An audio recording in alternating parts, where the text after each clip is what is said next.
Kaleshwaram phone tapping సహా పలు అవినీతి అంశాల నుంచి పక్కదారి పట్టించేందుకే బీఆర్ఎస్ కవిత ఎపిసోడ్ను తెరపైకి తెచ్చిందని బండి సంజయ్ ఆరోపించారు. కవితను సస్పెండ్ చేస్తే ఏంటి, చేయకపోతే ఏంటి అని ప్రశ్నించారు. కేసీఆర్ బిడ్డ రాజీనామాతో తెలంగాణకేమైనా లాభం ఉందా అని ప్రశ్నించారు. కాళేశ్వరం విషయాన్ని డైవర్ట్ చేయడానికే పార్టీ అంతర్గత వ్యవహారాన్ని బయటకు తెచ్చారన్నారు.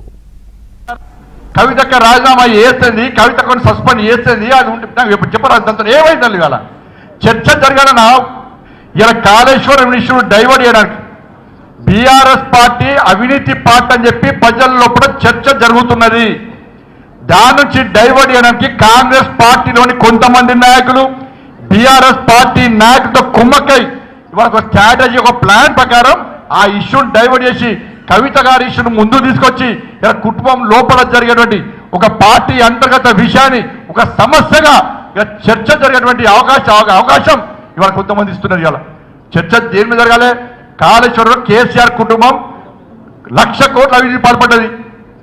గొర్రెల స్కామ్ అయింది, బర్రెల స్కామ్ అయింది, చేపల స్కామ్ అయింది, విద్యుత్ స్కామ్ అయింది, ఫోన్ ట్యాపింగ్ స్కామ్ అయింది, ఈ ఫార్ములా స్కామ్ అయింది. వాటి మీద కేసీఆర్ కుటుంబంలో చర్చ జరగాలి. ఇవాళ టీవీలు పెడితే కవితక్క ఎమ్మెల్సీకి రాజీనామా, కవితక్క పార్టీకి రాజీనామా, బీఆర్ఎస్ వాళ్ళు సస్పెండ్ చేసారు, బీఆర్ఎస్ వాళ్ళు ప్రెస్ మీటింగ్ పెట్టి తిడతారు, వీళ్ళు వాళ్ళని తిడతారు, వాళ్ళు వీళ్ళంటారు.